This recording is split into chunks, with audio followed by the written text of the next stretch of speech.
Good evening, everyone. And tonight, what we're going to be talking about is is ecstatic prophecy, and what the range of meaning is for ecstatic prophecy. When we talk about ecstatic prophecy, we're still in kind of the Navi root, Nun Bet Aleph, but usually it's called Lehit Nabe, right? And it actually seems to be drawing a real distinction between what would normally call just regular prophecy and Lehit Nabe. And so what we're going to do is we're going to look at examples. And I am going to be using this article by someone named Simon Parker that actually was very helpful for me in terms of this topic. I'll give you the title. It's called Possession, Trance, and Prophecy in Pre-Exilic Israel. I don't agree with all his conclusions, but he has a very nice collection of the different verses. I think I take a little bit of a different tack to kind of seeing the connection between regular prophecy and ecstatic prophecy, because I see more of a connection than he does. I think his main goal is to kind of separate the two and say that they're really two different phenomena completely that are simply joined by a common term that he thinks was borrowed from Phoenician use. And I think that is a little too far to go. You can't cut them off completely. You can't really say that. And we'll talk about some examples. I'm really looking at the same verses that he is, right? I'm just coming to slightly different conclusions. And but his articles is certainly worth reading. So let's go into, if we go just kind of in terms of the order of the Tanakh, what is our first kind of where we see kind of this Lehit Nabe, right? Ecstatic prophecy. And everyone's going to remember, if they don't remember the Skinim, they'll remember Eldad Umeidad. I will share my screen. Yes, I'm going to share my screen. Okay, so in Bamidbar Yud Aleph, Numbers 11. Now, we just as an aside, you've probably heard me say this before, we always usually say Bamidbar, but it's Bimidbar. Why is it Bimidbar? Because it's Bimidbar Sinai. It's in Smichut. And in Smichut, you don't use a Ba, you use a Bit. Bimidbar Sinai, it's in the desert of Sinai. So it's actually Bimidbar, not Bamidbar, if anyone ever corrects you, as some people enjoy to do. I just like saying it, and I try not to correct people. The same way I don't correct people when they say Chag Sameach for Hanukkah. We didn't bring a Chagiga on Hanukkah. Can we really call it a Chag? And the answer is, shut up. The answer is, God, it's a holiday, so what are you going to do? But I always warn people that someone might say that to you if you say Chag Sameach for Hanukkah. Anyway,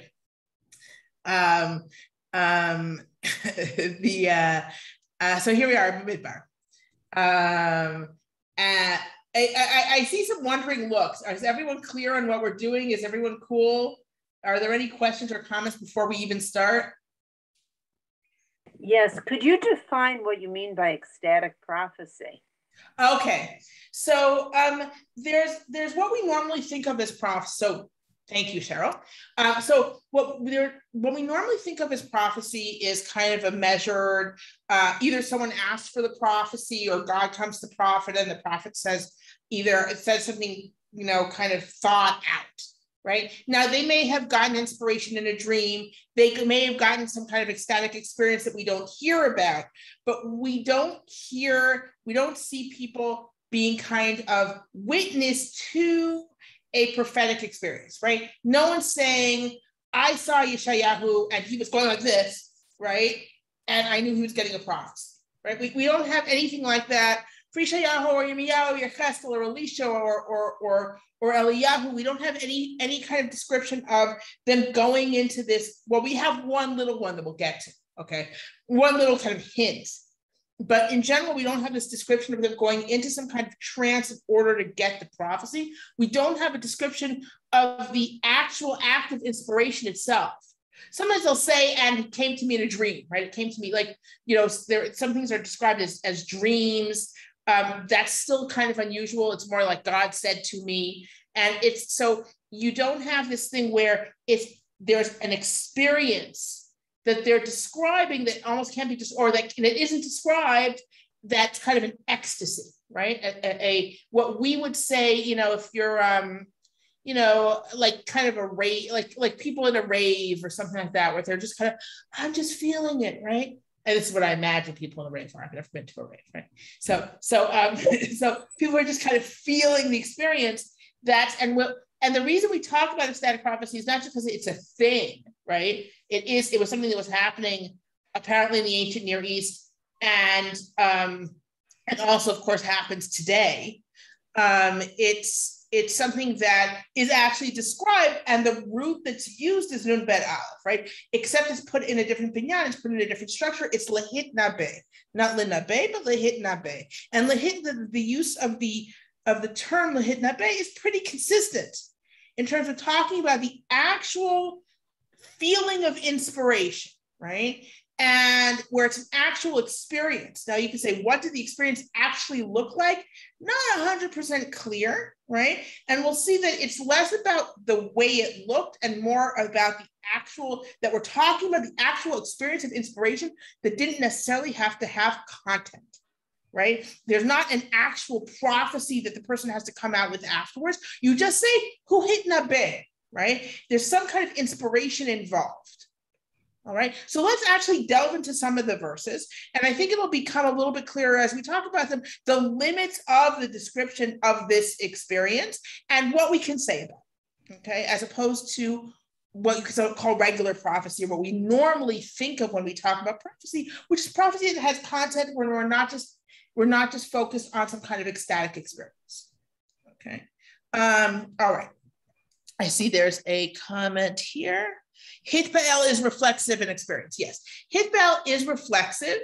The reflexive can be used in a lot of different ways. So just because we say, okay, it's something you're doing for yourself, everything's an experience. I mean, you could say, yes, it reflects, like, so Susan is saying it's Hitpael is because it's in the Hitpael, which is a reflexive, it's an experience. You're prophesying yourself or something like that. There's no object. Right. At the same time, and you could say, well, you're not prophesying words, right? Yes, but if this is true in general with binyanim, they can be used simply to add another meaning. Like it sometimes it's the reflexive, and sometimes it's simply adding a meaning. If you think of a nilcham, to go to war, to fight, right, is in the passive. Now, I've already said before how interesting it is that in Moabite, it's in the Hitpael. Right? In the Moabite, it's actually a reflexive. You fight with someone, you're fighting each other, and that actually makes sense, right? Whereas in Hebrew, it's a passive. And what does it mean when your verb for to fight is a passive? It's like, I was kind of drawn into it. I fought, but like, right? So is there meaning in that, or is there not? Is it just another way of saying it? And that's always a question when you find a verb in a new form. Right. So, for example, lehit in Megillat Esther, right? That says a lot of the non-Jews. I think the word is, it's hit yahadu, right? Something like that. It's it's a hit yahadu. So the question is, what does that mean? Does it mean that they became Jewish? Or does it mean they pretended they were Jewish? There's an argument that the Hitpael can mean to pretend, right? They made it like they were Jewish because they were scared, right? So you always have to look at the different meaning. So for example, a final example, okay? Lishloach means to send. Lishalech in the PL means to release, okay? So you might say, well, no, but you use it for a guest in the morning. That's right, you release a guest in the morning. A guest out of politeness, they don't leave until you say they can leave, which is what happens with Pilagesh Begiva, right? His father-in-law doesn't let him leave. You are actually released by your host in the morning. You're not just sent by him, right? So lishalech is to release. And so you say, okay, so it's simply a different meaning, is to release a stronger form of to send. Could say that, maybe not. It's another meaning. So that's always the thing we have to look at when we're looking at a verb in a new form or in its different form. Okay, so let's look at the classic story in Bamidbar Yud Aleph in Numbers 11, and you can see it on your screen. I should be. Oh wait, am I still sharing my screen?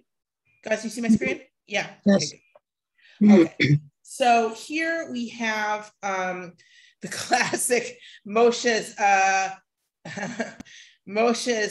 kill me now speech, literally, right? The nation wants meat. And he's like, how am I supposed to give them all meat? I can't do it. I can't do it. I've had it, right? And he says, if we look in Pasuk Yud Gimel in verse 11, from where can I have meat to give to this entire nation? That they're going to cry to me saying, give us meat and we'll eat.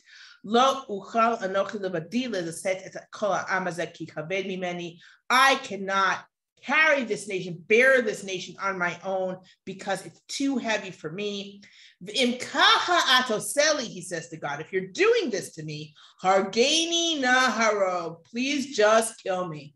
If you like me at all, and I don't have to suffer through all this crappiness, right? So this is where Moses just had it, okay? Vayomer Hashem Moshe, so God says to Moshe, Esfa li shiv'im ish miziknei Yisrael. So okay, great. I hear you. Bring together 70 elders, Asher Yadata, who you know, not just guys. Kihem ziknei ha'am v'shotrav. They are the elders and officers of the nation. V'lakachtotam el ohel moed v'tyatzvu sham imach. They're going to come bring it to the ohel moed. Right, bring them to the tent of meeting. So a lot of times, this is also connects to the idea that you get both the kind of inspiration and regular prophecy frequently in a specific important place. Not always, but it's frequently connected to that. So bring them to the Ohel Moed, the tent of meeting, and have them stand, and they'll stand there with you. So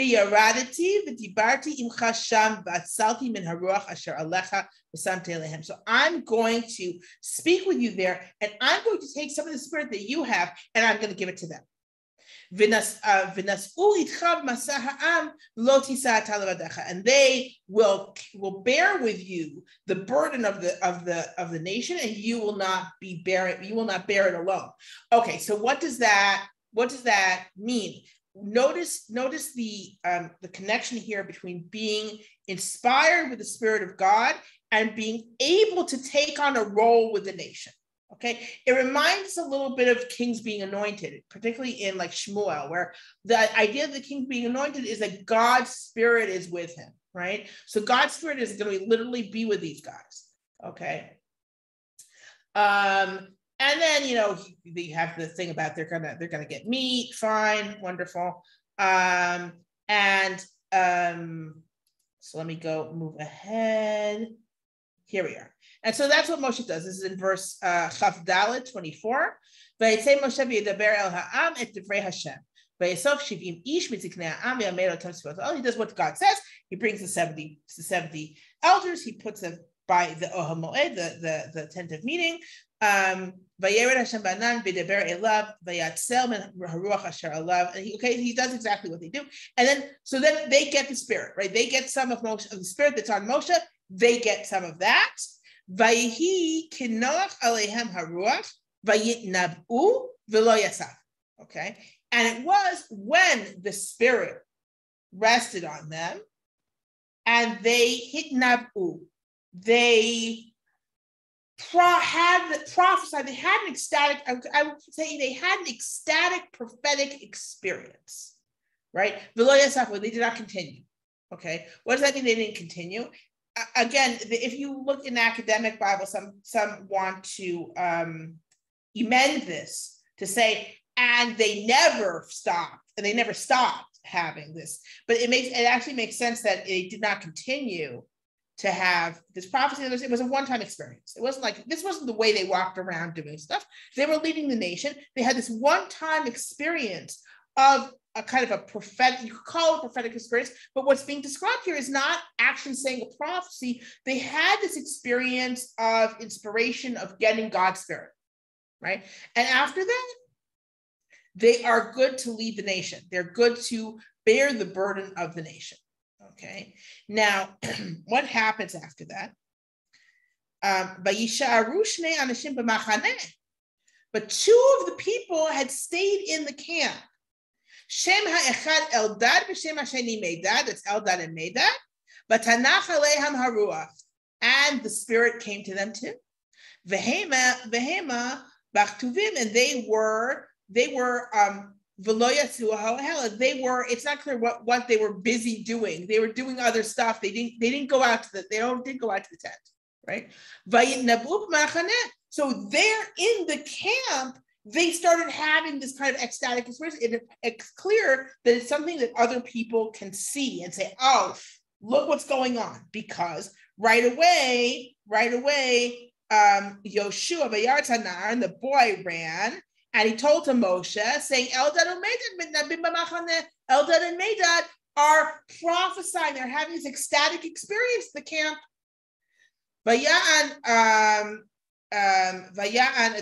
it's this young man runs to tell them, and Yoshua, who's with Moshe, says, Adoni Moshe Kla'en, Moshe, lock them up, right? They shouldn't be doing this in the camp. Now, should they not be doing it at all, or should they not be doing it in the camp? Because everyone else is at Ohel Moed, at the Ohel Moed, at the tent of meeting, where that's an appropriate place to have this experience, and it's an official place, it's part of an official procedure. And here are these two people in the middle of the camp, and they're doing this, right? And he says, lock them up. So Moshe is like, are you being zealous on my behalf? Well, the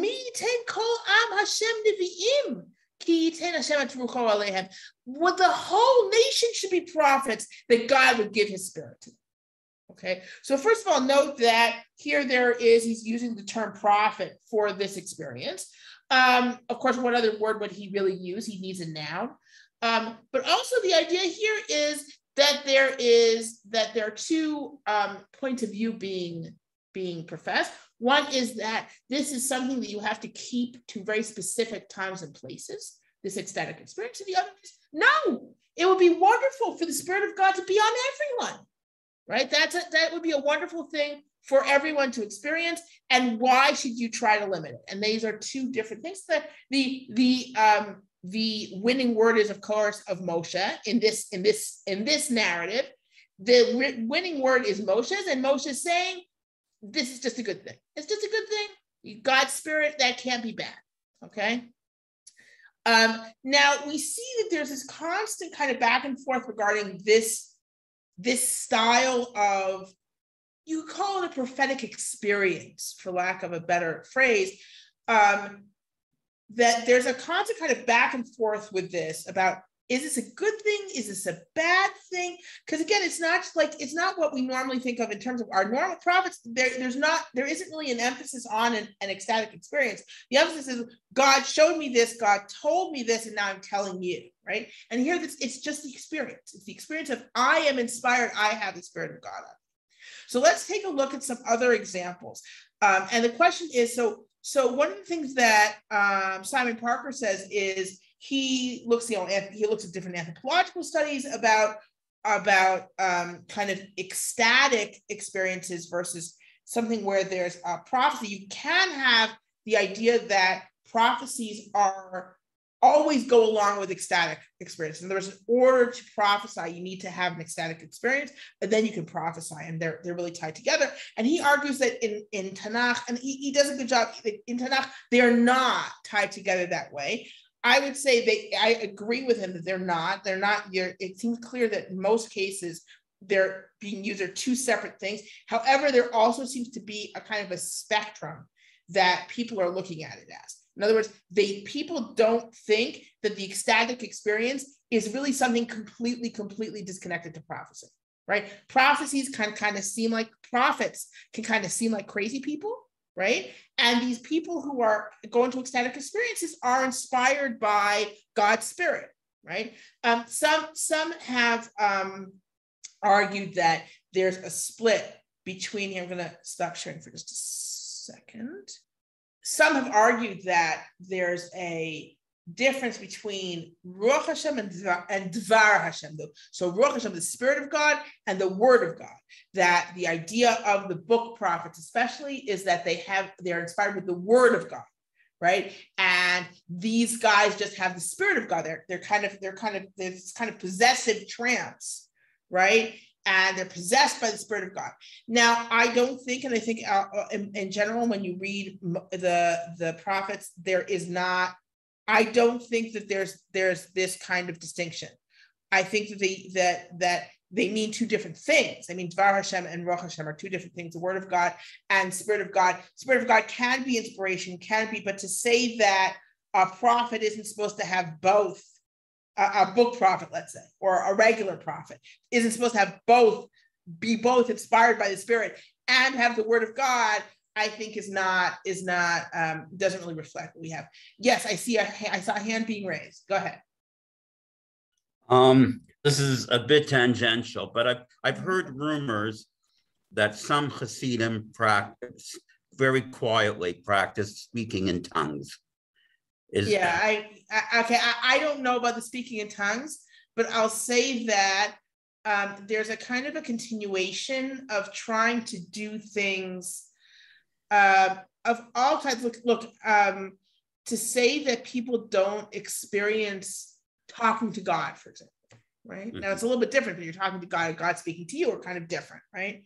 But the idea of being inspired, of I think that reaching out for that feeling of inspiration is something that continues, particularly in religious lives, but even in non-religious lives, like people like the whole spiritual movement, right? This idea of I want that feeling of spirituality, of being inspired, and so that doesn't go away, right? That desire to have that kind of feeling and connection doesn't go away, and people will continue to use different ways to get that. The same way they'll use different things to try to get what we would normally call, let's say, oracular prophecy, some kind of prophecy, Goral HaGra, right? The lot of the Gra, right? What certain Lubavitcher Hasidim do with the Rebbe's letters, which I personally find a little creepy, but and problematic, but things to kind of ways to kind of say what should I do? What is the actual, and inspiration, and that goes along with that, the idea of being inspired with the Spirit of God. I think there's a lot that goes on when you have your Breslovers do Hisbodedus, right? Or Hitbodedus. Right? They go alone into the forest. So there are different ways to kind of do this. And I mean, that's a big part of the Hasidic movement, is also I should say a big part. There are certain groups, certain traditions in the Hasidic movement that really emphasize this idea of getting kind of inspired, and others that don't. Right, or others that were actually even a little bit against it to that extent. But this is a constant kind of human desire to do. But in terms of but let's go back to Tanakh. Okay, I'm going to now kind of go into some other examples where we see this kind of dual approach to, is it good to have these kind of ecstatic experiences? Is it not good? And also peaks that really don't tell us, that leave certain things, certain questions unanswered. So let's take a look. I'm going to share my screen again.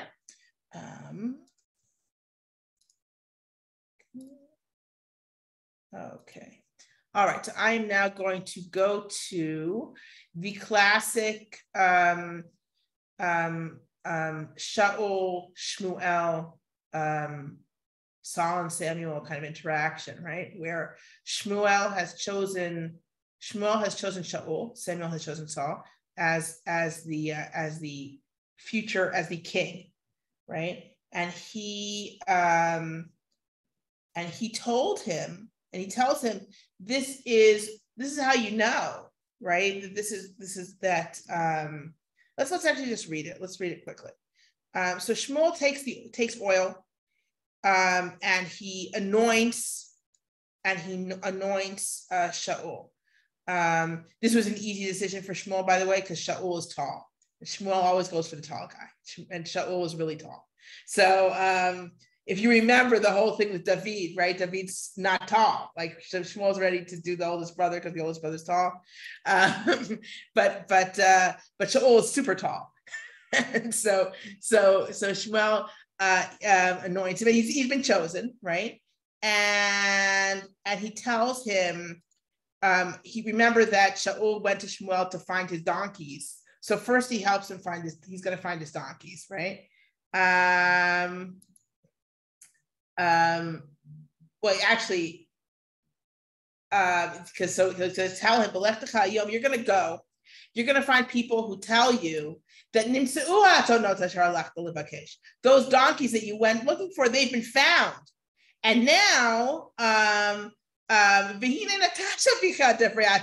your father's just like, forget about the donkeys. He's like, what about my son? Right? Donkeys I found, but where's my son? Right? So then you're going to find 3 men who are going up to the temple in Beit El, et cetera, et cetera. And he's telling them exactly what's going to happen. So he knows that he's talking to a prophet. Right? And then finally, what's going to happen? He's going to come to a city. You're going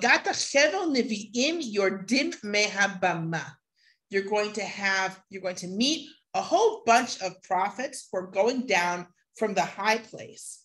One assumes going down from a place where they were sacrificing, or involved in some kind of ritual experience. They're going to be playing music. And they are going to be mitnab'im. They're going to be having this ecstatic prophetic experience. Okay? And it calls them a chevel nevi'im, like kind of a band of prophets. So it sounds kind of like a not that formal. They're not like we come across later, the B'nai Nevi'im, who are members of the Guild of Prophets. It sounds like it's just kind of this very kind of loose group of people who one would call prophets, and they're going to be coming down with playing music, and they are having this ecstatic experience. And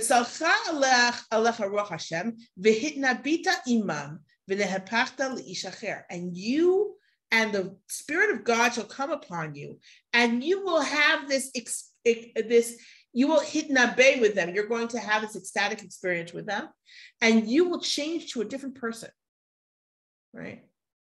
And then you are going to, then when these signs come to you, then you'll know that God is with you, right? And in fact, that's what happens. He goes down, he has the whole experience. And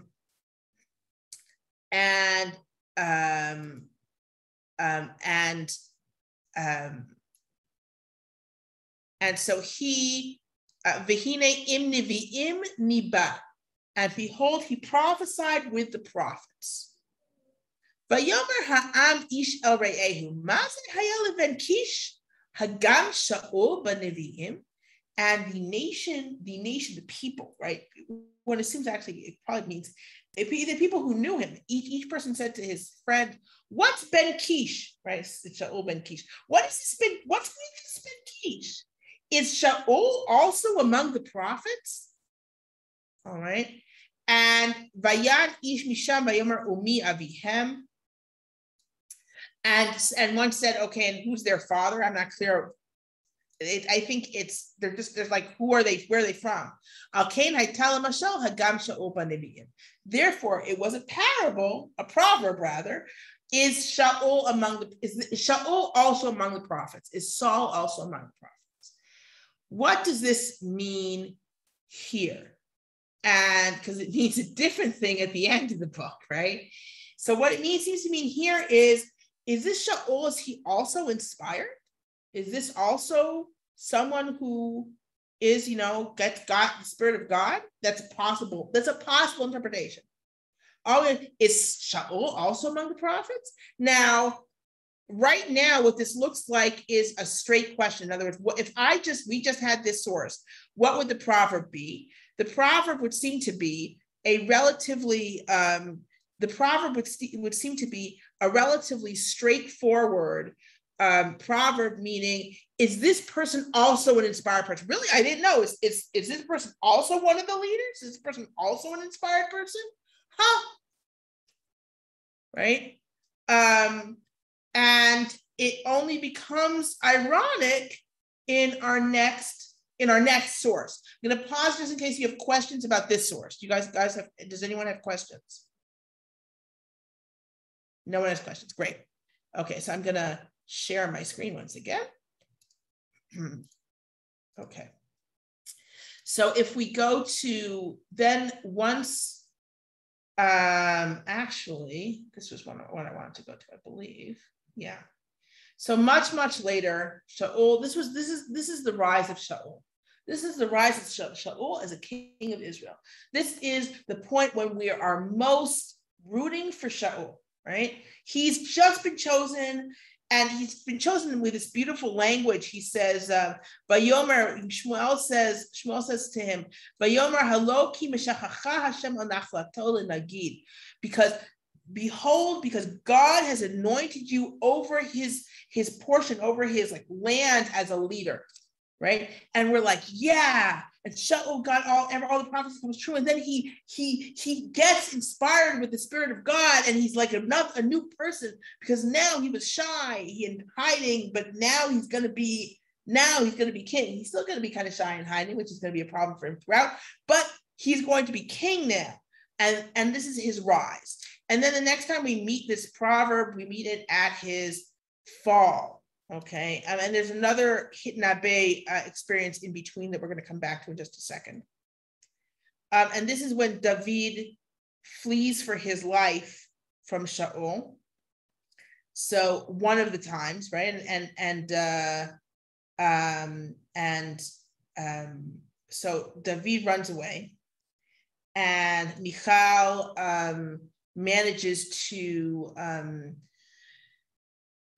Michal it's actually Michal who's like, you got to get out, like that's it. Like, Michal and Yonatan are the ones who are always looking out for David and making sure he gets away from their father, and Michal's like, you got to get out. She lets him out through the window. This, by the way, is one of the places when we talk about Michal, I believe she is the only woman who loves a man in Tanakh. Maybe there's one other person, but in general, a man loves a woman is beloved, a man loves the woman, but Michal loves David, right? She's a very active player, and there's an argument that she's supposed to be a little too man-like, right? But this is one of the cases where she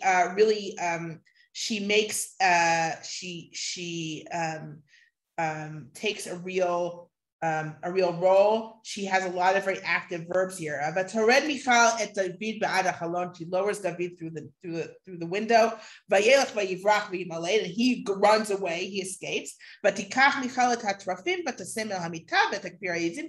She does a lot of actions, one right after the other. She takes the trafim, which at this point is apparently big and long, around the size of a person, and she puts it on the bed. She covers it up. She puts some goat fur at the top for David's hair, right? And she covers it up with a cloth or with a piece of clothing, and so that when he sends messengers, the messengers are initially fooled, right? And then Shaul gets upset at her. At any rate, Shaul sends messengers to get David, right? So what happens? So let's read. Vayishlach Shaul malachim lakachat et David. Shaul sent messengers to take David. Vayar et lahakat haneviim nib'im u'Shmuel omed nitzav aleihem. And he sees a band, and this is another word for band, lahaka. Before we had chevel, now we have another word, lahaka. Also kind of just like a group, some associated group of prophets prophesy. Okay. And here we don't have the hit nabeh, it just says nibu, they're prophesying, and Shmuel is standing over them. There's somehow Shmuel has some kind of control here. V'tehi al malachei Shaul ruach Elohim v'nabu gam hem. And the messengers of Shaul, a spirit of God went on these messengers, and they were also mitnab'im. They also had this ecstatic experience. All right. Through any merit of their own? No, it seems to be something that's being manipulated now by Shmuel to save David. Okay. And Shaul sends another group of messengers, and they also have an ecstatic prophetic experience. At this point, it seems kind of humorous, right? You can kind of imagine it. Sends one group of messengers, they go, oh, singing and dancing or whatever they're doing. And then he sends another group, and they're like, at this part, it feels like it's supposed to be kind of funny. And Shaul looks kind of ridiculous. And he does it a third time, happens again. And finally, he goes and he says, where are Shmuel and David? Evo Shmuel and David. And they say, here they are in Nayot in Ramah. Vayelech sham el Nayot barama. So he goes to that. He goes to Nayot in Ramah. Vatehi alav gam hu ruach Elohim vayelech haloch bitnabe ad bo'o benayot barama. And this gets even more embarrassing, right? So he goes, and he also is inspired by a spirit of God, right? We could say, is it a spirit of God, or is it a strong spirit? I think you have to say it's a divine spirit. It's a divine spirit, let's say. A divine spirit, and he goes and he vayitnabe, and he has this ecstatic experience until he comes to Nayot Ramah. He's walking along in this ecstasy, and he doesn't seem to know what he's doing. Vayishat gamhu b'gadav, he took off his clothing. But inabe gamhu lifnei Shmuel, and he doing in this ecstatic experience in front of Shmuel. Vayipol arom kol hayom hahu b'chol halayla, and he fell down naked all that day and all that night. And you would imagine he's naked, he's writhing there in this ecstatic experience in front of Shmuel. He's the king, right? Al-Kain Yomru Hagam Shaul B'Nevi'im. And that's why they say, is Shaul also among the prophets? And here it's just expressing the greatest level of degradation, right? It's just so. And is Shaul also among the prophets? He isn't. He's just been brought down low, right? He's not a prophet. And this is just, it's a switch in the phrase. It's completely flipping the phrase on its head. It's being sarcastic. And it's also emphasizing where he's fallen. Because we remember the last time we saw that phrase. And he was on his way up. Yes, he was inspired. And now it's all a trick. And he's just embarrassing. It's just embarrassing. And here we also see in these two examples, is this a good thing or a bad thing, right? Is it a good thing to have this ecstatic experience, or is it a bad thing to have this ecstatic experience? And here it looks like a bad, embarrassing thing. Here it looks like a bad, embarrassing thing. And we see that, and I don't think it's by accident. I think there's throughout, I think there's a real, on the one hand, there's a recognition that there can be this kind of inspiration. And on the other hand, there's a recognition that this inspiration could simply be having some kind of fit that's not really related to anything, including one's own dignity, right? So you have this idea, you have this dual idea. Now, by the way, if you push it, right? If you really wanted to push it, you could say there's something similar about prophecy. I just want to mention it because you could say, like with a lot of prophets, they have to do some really crappy things, like really embarrassing, degrading things. I've mentioned this before about what Yechezkel has to eat, right? And he has to eat things that you would say that it's hard to imagine something more degrading. I mean, yeah, you can, unfortunately, but to have to eat what he has to eat is really degrading. And he's told that he has to do it as a prophet, right? Hosea is told to take a wife who is apparently a prostitute, right? It seems what she is. And these are things that are not particularly considered honorable, right? So you can say, and these are simply commandments from God. Look, you're going to have to degrade yourself because this is needed for the prophetic message, right? At the same time, it's not like this. It's not like Shaul writhing without clothes. And again, he could be not completely naked. He could be called naked when he has, like, I don't know, some kind of underwear on, but it's also possible, like, and he's writhing there for a day and a night in front of Shmuel. It's just, this is apparently a kind of hitnabut. It's a kind of that type of ecstatic experience. In other words, this is considered within the range of that experience, this kind of activity, okay? So we have on the one hand this idea of, for example, the Skenim, the elders, who are inspired with the Spirit of God, and then they have it, it's done, and now they are the leaders of Israel because someone needs to mute themselves because there's a lot of background noise.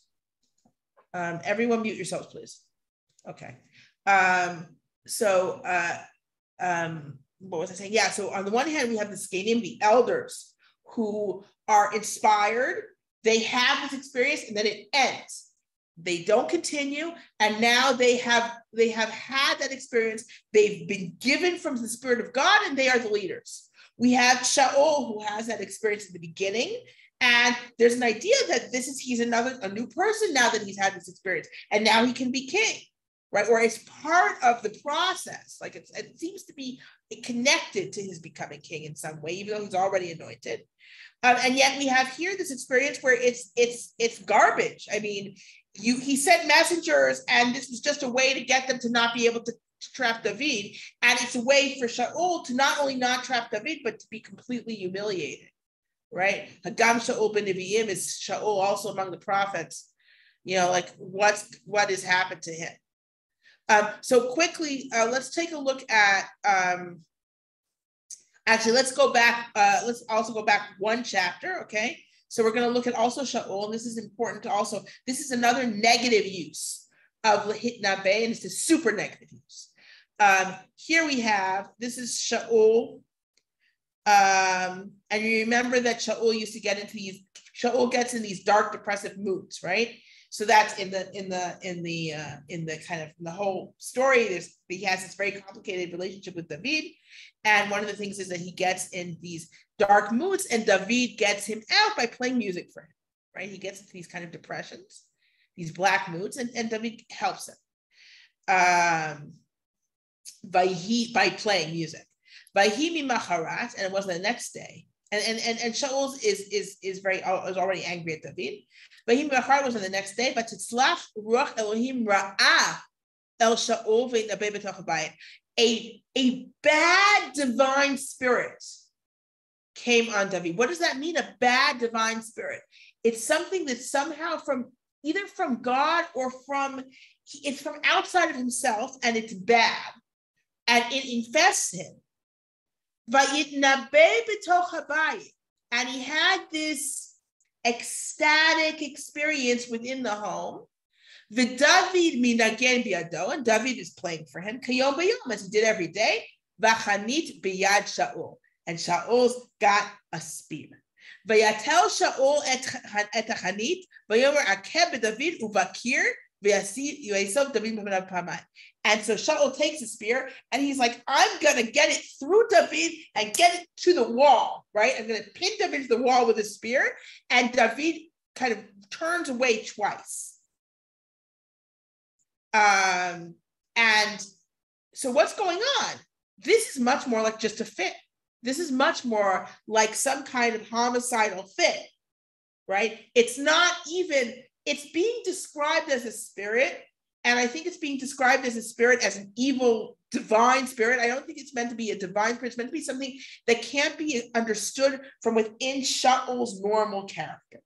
The way Shaul normally behaved, this is not a continuation of that character, even though Shaul's really angry at David. He does kind of want him dead, but he wouldn't do that. This is something that's outside himself, and he goes into this fit, and he's ready to kill him. He's ready to kill him right there. right? When we're supposed to understand that this is, on the one hand, yes, this is how bad it's gotten. But normally this would not be what Shaul would do. He would not try to kill him in the house while he's playing music for him, right? But this was a fit. And here we see the use of that verb nabe to mean something just completely negative. And at the same time, it's connected to the idea, Shaul. In other words, there is a divine spirit, as it were, involved. Is this possession? And this is one of the things that, like, again, I don't like calling it possession, because there's a lot that goes on in our minds when we hear the word possession that I don't think is going on here. Like, I don't think people are saying, I'm possessed by a spirit and have, like, in this case, it really is. That's the closest thing you say, like he's being possessed by an evil spirit. But I don't think that because what we think of today, when we hear someone was possessed by an evil spirit, right? That means to us, well, first of all, it means to us that they're just crazy, right? That's usually what it means to us in the modern world. But let's say someone's telling a story in which we're supposed to believe the story, right? And they say such and such, and in the story, someone's possessed by an evil spirit. We think of it as an evil spirit goes into them and uses them like a puppet, right? And that's not in general, that's not in Tanakh. It's not even, what's interesting is, you know that I do a lot of Second Temple literature stuff in Dead Sea Scrolls, etc. It's not really even Second Temple literature, and it is in the Gospels. Like it's in the Gospels, and you kind of wonder where it's from, because in Second Temple literature, it's really not there. That's not the way spirits work. Demonic spirits can mess with you, but that's not what they do. They don't use you like a puppet, right? So that's why I don't like using the word possession, but this is the closest thing you're going to get, right? To evil possession. Like, there's an evil spirit that goes into Shaul, and he acts in a fit, right? And it's described as lehit nabe, right? It's described as this kind of prophetic, ecstatic experience in a bad way, right? It's the dark side of that. I think I saw a comment or a question here. Okay, from Robin, is there any connection to Shaul's use of witchcraft at the end of his life? Endor. That is, I mean, it's a good question. I don't think in this case, in other words, it's not being presented as some kind of punishment or anything like that. It's much more, if you read it in context, and it's right after Yonatan is essentially giving away his kingship to David, right? He gives him his robe, right? Yonatan gives him his robe and his armor and his sword, etc. And that's a statement of Yonatan. Now, Shaul's in the household. I'm going to stop sharing for a sec. Hold on. That Shaul's in a household where he literally is, he's got it. He knows that David he's worried that David's going to take the kingship away. He's been told that he's going to lose his kingship, and he sees it happening, right? Yonatan, I've said this before, Shaul doesn't actually lose his own kingship. He loses the Beit Milucha. He loses the royal house. He loses the hereditary kingship. He's not going to be able to pass it on to his son, and his son is perfect. Yonatan is perfect. He's amazing, right? And Shaul's not going to be able to he's not going to have a royal house. Shaul will not have a royal house, and he's been told this. Here he sees David. He can see the writing on the wall, even without writing. Like, it's pretty clear. And his own family, Michal's in love with him and will do anything to save David. Yonatan is pretty much giving the kingship away to David. And Shaul can't do anything about it, right? And it's driving him nuts. And I think it's really, because that's the context in which he gets this evil spirit, I think that's kind of the context we're supposed to see it in. I think him seeing the Witch of Endor is a good expression of how he has no recourse to any sort of divine word anymore, and that is in contradistinction to David having the ephod, not only having gone on speed dial, but now getting the ephod because of what Shaul did in Nov, and meanwhile Shaul has no way to get divine advice or divine word. He doesn't have a prophet. He doesn't have a way. God's not answering him.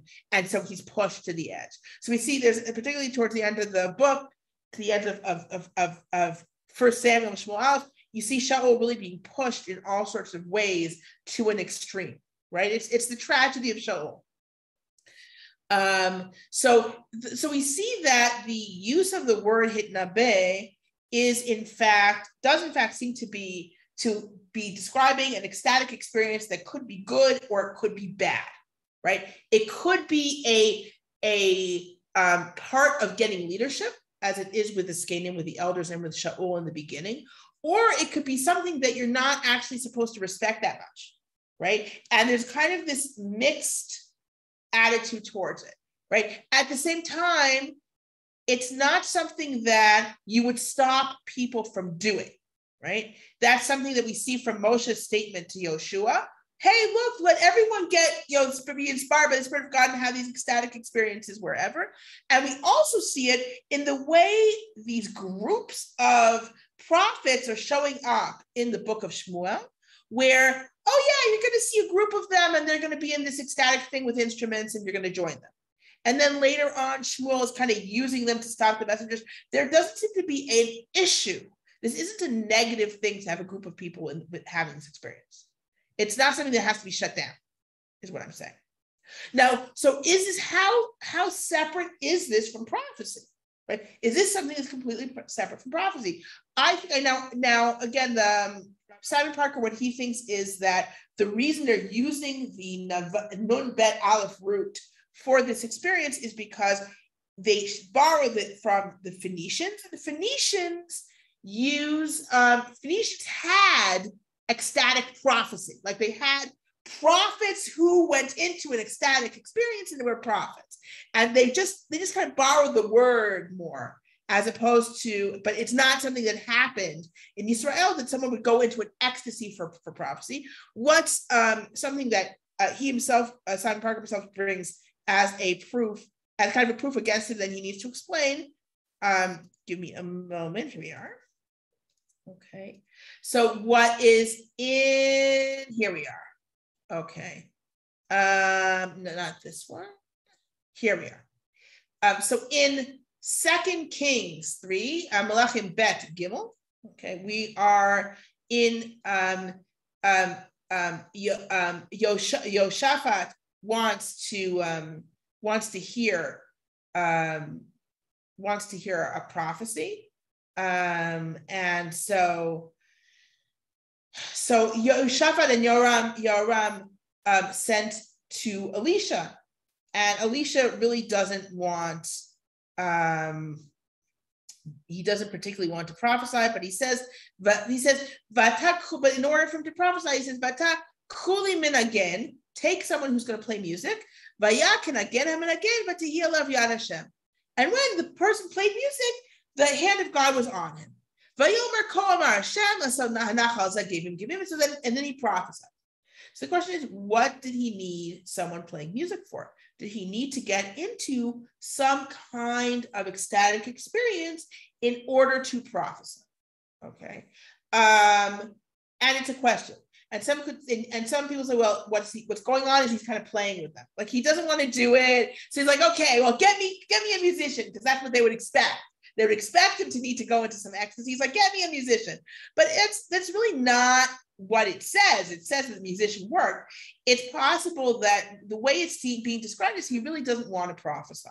So to get him in a good mood, he needs someone, he needs to be in the mood, right? At the same time, there is an indication you kind of need to be in the mood. Right here, it seems like it's what the reason he needs the person to play music is because he just doesn't really want to do it, and he's feeling so negative about having to prophesy. So bring me someone to play music, and then I'll be in a more positive mood, and I can be inspired. Right? Is it possible that this was something that prophets did more than just like in this story with Elisha? We don't hear about it, right? We don't hear about it. So it's not clear, and they did talk about sometimes, they talk about dreams. It doesn't seem like the sort of thing. It seems like if this was a prerequisite, you would hear about it more. so let's go on now. So, but is this completely separate from prophets? The fact is, and this is something we need to recognize, that prophets are kind of considered, can use the way to insult the prophet is to say he's nuts, right? And prophets also kind of look kind of crazy. So here's an example. He's saying to Shmaya Nechlami, you sent letters, right? Since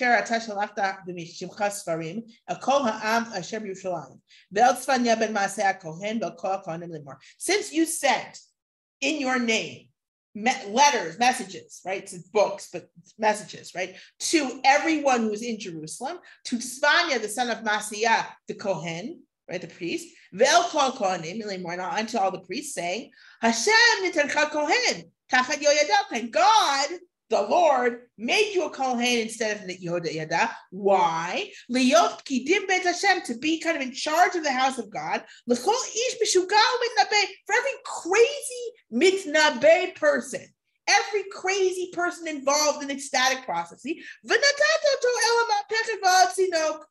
you should put him in jail. You lock him up. You put him in the choke. You put a choke collar on him. You put him in the stocks. You put him in with a collar. You lock him up. That's your job, because you're going to have all sorts of crazy people coming to prophesy in the temple. They're going to be mitnabe. They're not real prophets. They're going to be having these ecstatic experiences. You guys all know Jerusalem syndrome, right? Where people go to the Kotel and then they decide they're the Messiah or that they're a prophet. It's a syndrome today, right? So it was happening then also, or not happening. How do they tell? We have that question: what's a true prophet and what isn't? He's saying you guys are responsible, and for any crazy person, you're supposed to put them in chains. Any crazy person, you're supposed to put them in chains. Why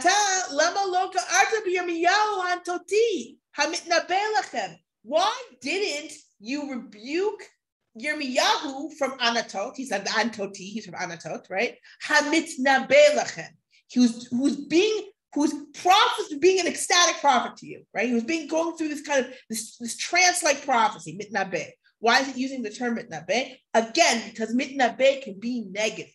Mitnabe can be, in the worst case, bad, and in a medium case, kind of garbagey, ecstatic stuff, right? He's another crazy person, right? Why is he a crazy person? Why is he not a true prophet? He alken shalach elenu bavel lemor arukahi bnu batim v'shevu meditu ganot b'chluot prihen. He sent, because Yirmiyahu sent to the people who've already been exiled to Babylon. You remember there are two exiles, and Yirmiyahu stayed in Jerusalem after the first one. So he wrote to the people who had been exiled to Babylonia. He's like the exile is going to be long. Build houses, dwell there, plant gardens, and eat their fruit. In other words, you're going to be there a while.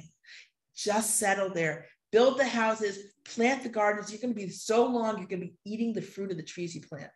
So guys, you're not coming back. You're not coming back anytime soon, right?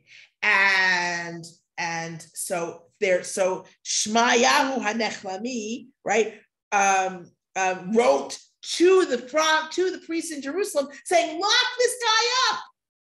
He's saying horrible things and he's lying and he's a crazy person. Lock him up, right? Now, the fact that you would have this, so on the one hand, we saw in terms of descriptions, okay, it's very clear who are the ecstatic prophets, but in terms of people saying, hey, that prophet, what are they going to say about him? They're going to say he's a mitnabe. He's a mitnabe. He's some crazy person going into ecstasies, blathering, right? Now, the fact is that in the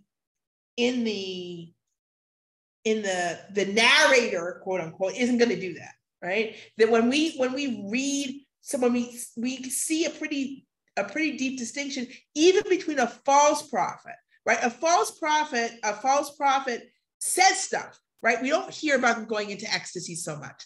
They say things. They say things that are false, right? And so we don't see this ecstasy thing. And the ecstatic guys are just doing the ecstatic stuff. Problematic as it may be or not problematic. But the way people are talking, they absolutely see this range. They see a spectrum that goes from a prophet to these guys going into ecstasy. So if you want to dump on a prophet, you say he's just one of these ecstatic guys. Can't you just lock him up with the other crazies? Okay. I know we're ending our time, but I'm just going to go quickly to some other examples. Yehu, after Elisha goes to him, he goes to his the servants of his master, and he says, "Hey, how's and they say to him, Hashalom, is everything good? Madua baha mishuga hazeh elecha." Why did this crazy person come to you? Crazy person being Elisha. Why did this crazy man come to you? He said, you know this guy and what he says. And so there's obviously a thing where they're dumping on him, and he's like, you know who he is. Don't pretend he's a crazy person. Okay. So there's on the one, they already they know he's a prophet and he's a big deal. And they're like, oh, what did that crazy person say to you? Right. And then once he tells them, he said, I'm going to be king, they take it very seriously, right? But it's a way of kind of dumping on a prophet, right? So here we have in Hosea, this is a little bit different because it's talking about the days to come, right? Of bad things to come. Evil hanavi mishuga ish haruach. Right? The prophet will be a fool, and this man of spirit will be crazy. He'll be a crazy person. And we see this recognition that there's a line, right? But there's a line that people can be crossed, or that people see. There's a line between being inspired as a prophet and being a crazy person, but then you can cross over that line and then it's bad for everyone, right? So what we saw, so what we saw is that there absolutely is this idea of kind of going into these ecstatic trances. There is, while in general, biblical texts keep these two things separate, right? And the ecstatic trances can be good and can indicate being inspired with the divine spirit for purposes of leadership, right? They can be inspired by the divine spirit for purposes of leadership and have this ecstatic experience. And you're like, look at me, I am now a leader. Or you could be part of these groups that are neutral and they're having these ecstatic experiences, they're playing music and having ecstatic experiences. There's nothing wrong. You know, that's what they're doing. Or it can be degrading and debasing or worthless. And people see this absolutely on a spectrum with prophecy. A prophet can come up and he can say, I have this thing to say. And they're like, oh, you're just one of those guys going into trances, right? This thing that you say can't possibly be true. You're like one of those trance guys. Now, in the narrator, you can say, quote unquote, is not going to say that. People will say that. People will say that. So people are seeing this as kind of a continuum of some kind. And then we have the issue of, well, and there's a deeper issue, of course, is it always good to have this kind of divine spirit? And we see that at least in one case with Shaul, it's actually an evil spirit, right? He's got this spirit and it's bad. It's like straight out bad. So in some cases, it might just be a description of kind of having this kind of fit and being taken away by something that feels outside yourself. But in most cases, it seems that, first of all, that there is absolutely a distinction between what we would consider normal prophecy and the ecstatic experience. People from outside see them as at the very least kind of connected, and that the ecstatic experiences on their own can be problematic. There are mixed feelings and mixed approaches to, is this a good thing or is this a bad thing? Is this good? Is it degrading? Is it something you want everyone to do? Is it something that you'd really rather they didn't? So on that note, thank you for joining me. And next week, we are probably going to be talking about prophecy as it functioned outside and inside that kind of the royal court system and decisions that were being taken. So court prophets, non-court prophets, comparing it also with the ancient Near East. I know we did this a little bit last year, but it's worth revisiting in a deeper way.